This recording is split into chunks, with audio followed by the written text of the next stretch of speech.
This week on Vallo News, controversy continues to surround Supreme Court nominee Brett Kavanaugh. People are protesting across the country now that a second woman has come forward accusing him of sexual misconduct.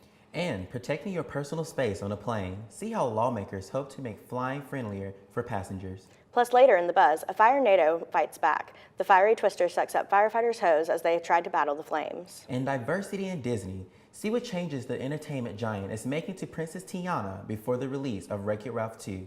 Vallo News starts right now.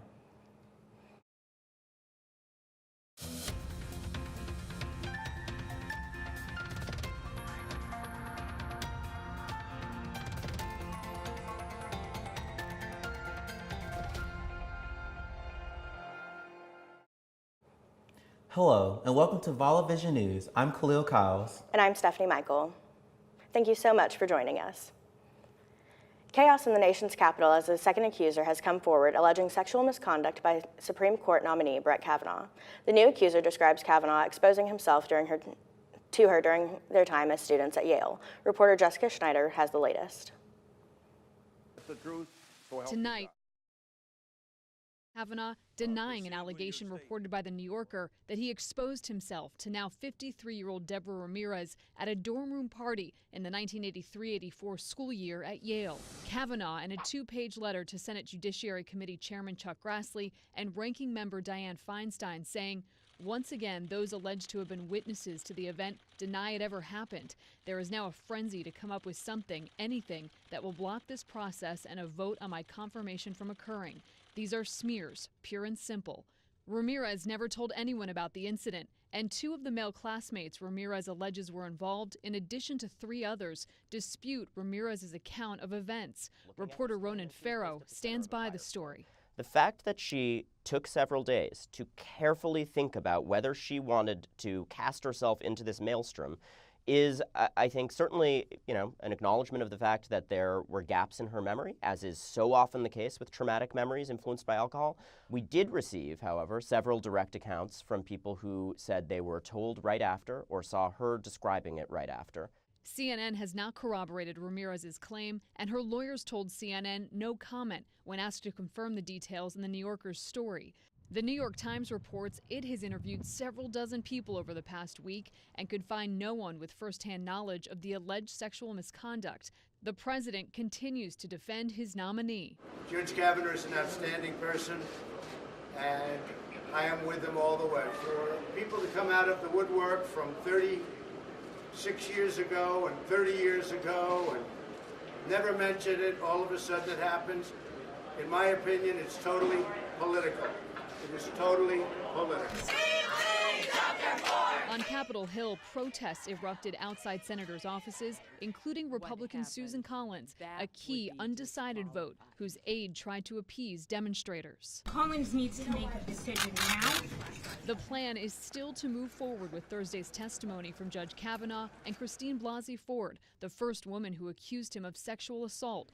Chairman Chuck Grassley's spokesman says the committee will also look into this new allegation of sexual misconduct by Ramirez.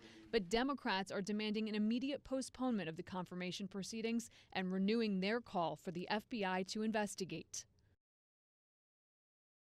That was Jessica Schneider reporting. The future of Deputy Attorney General Rod Rosenstein appears to be up in the air.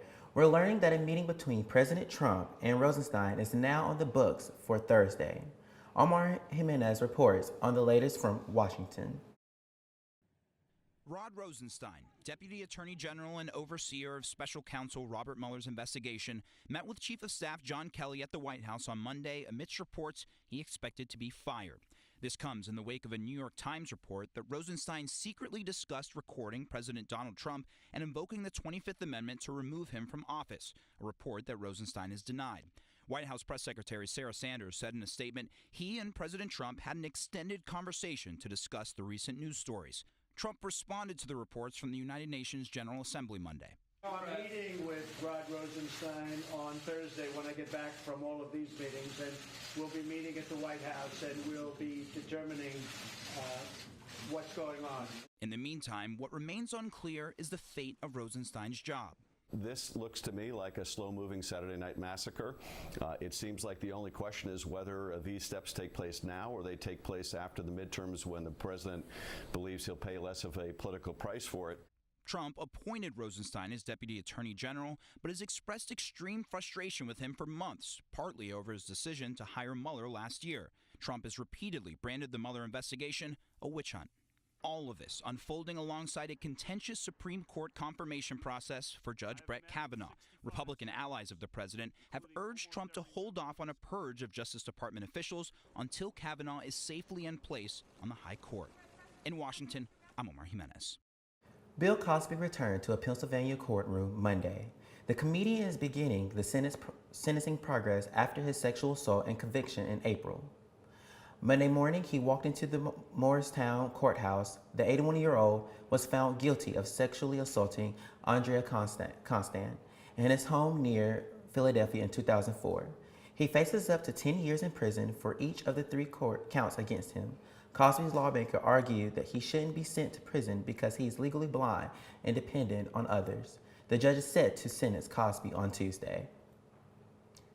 Investigators in Selma say officer was shot twice in the chest during the ambush while on patrol Sunday morning after being followed by 4 suspects.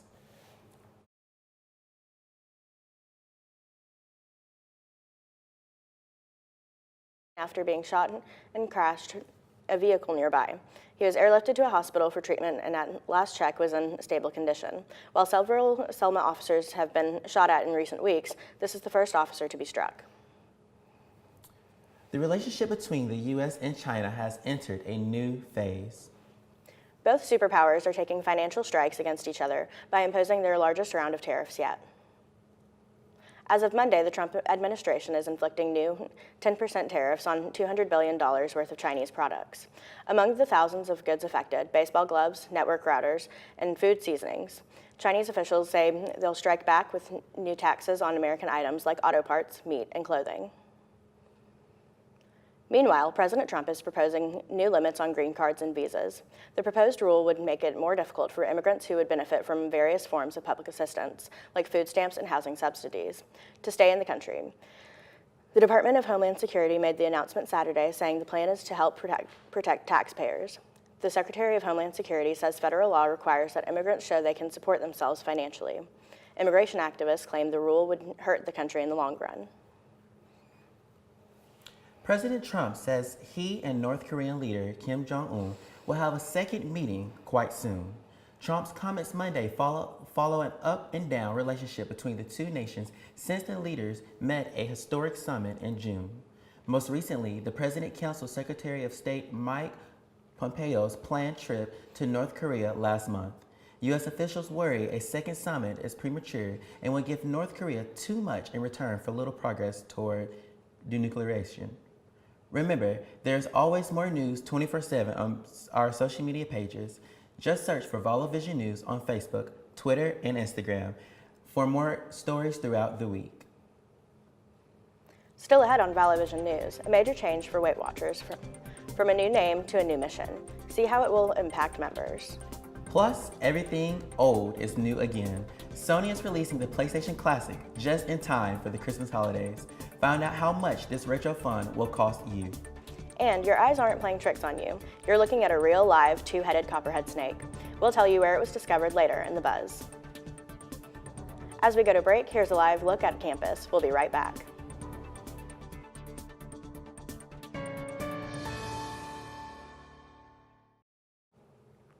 Welcome back to Vallo Vision News. Here's a look at this week's health headlines.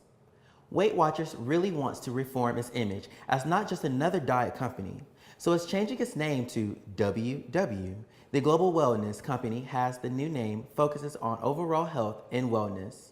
Along with the new branding, WW announced a variety of new programs, including one called Wellness Wins. Users get rewarded for small behaviors that lead to healthier habits. Members will also be able to use their Amazon Alexa or Google Assistant to track their foods and get updates and their daily progress. A new report focused on the United Kingdom warns obesity is set to overtake smoking as the leading preventable cause of cancer in women. Cancer Research UK estimates 23,000 British women will suffer from obesity-related cancers by 2035. That's just 2,000 fewer than the number of cases caused by smoking. If current trends continue, the charity found obesity will become the most common cause of cancer in women by 2043. Congress is defending your personal space on airplanes. It hasn't passed yet, but both parties created a bill which would stop airlines from continuously shrinking seats in the surrounding spaces. The law will make it illegal to forcibly remove a passenger from a plane, as well as keeping any live animal in the overhead bin, after a dog died in one in March. The bill is expected to pass the House and the Senate this week, and then go to the president's desk. Sony is jumping on the trend of nostalgia as it brings back its original PlayStation, but with a twist. The new miniaturized version will be called PlayStation Classic and will come preloaded with 20 classic titles. They include fan favorites such as Final Fantasy VII, Jumping Flash, and Tekken 3. PlayStation Classic will go on sale on December 3rd and will cost around $100. Coming up on The Buzz, find out why you'll be seeing a lot more of Kelly Clarkson next fall. We'll be right back.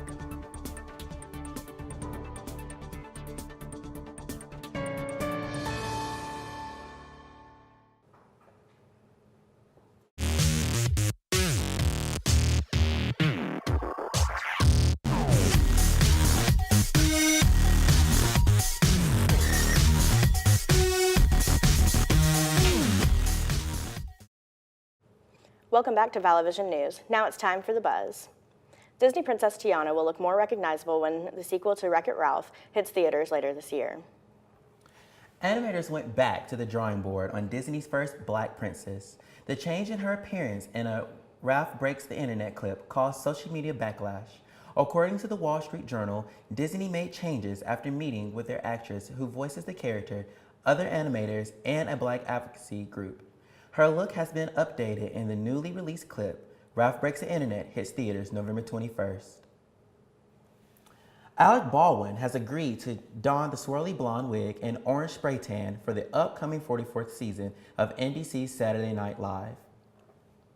Baldwin's participation was in question after he said in an interview playing President Trump was, quote, agony. The president shot back on Twitter, saying that it's agony for those who watched. Baldwin won his third Emmy Award in 2017 for playing Trump on SNL. SNL returns September 29th with Star Wars actor Adam Driver as the guest host. Kanye West is slated to appear as the musical guest. Kelly Clarkson is ready to hit the stage, not to sing, she just wants to talk.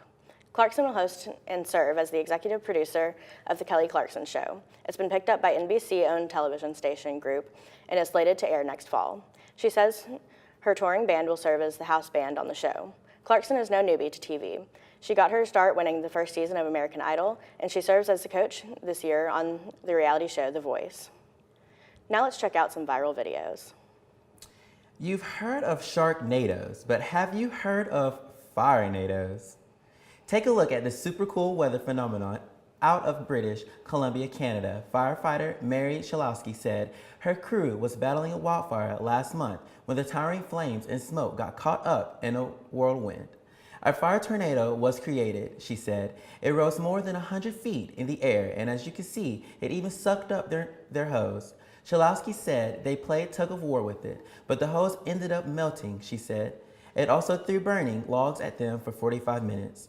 It sounds like to me, maybe the Firenado probably won this battle. Yeah, that video is crazy with the hose getting sucked up in the air like that. Yeah, it seems like to me Mother Nature has a lot of tricks up her sleeve. Yeah, it's definitely not happy. Yeah, you don't come across things like that every day. Oh no. And I see your Firenator when I raise you two-headed snake. This rare two-headed copperhead snake was found in a backyard in Woodbridge, Virginia. The Virginia Wildlife Management and Control posted videos and pictures of the snake on social media. The snake is currently being cared for by a private viper breeder, according to the Virginia Department of Game and Inland Fisheries. National Geographic says two-headed snakes are rare and typically develop the same way as Siamese twins. I see that explains it right there. Mother Nature is very angry right now. I don't have anything to say about a two-headed snake. I just hope I don't ever come across one in real life. I'm afraid of just snakes in general. Yeah. Anything that's on the ground, I'm afraid of it. A two-headed snake, I probably wouldn't twice be as many able chances to. of getting bit. Oh yeah. Not okay. Oh yeah. Well, that's all we have time for on today's show. Thanks for watching, and be sure to tune into Vallo Vision News again next week.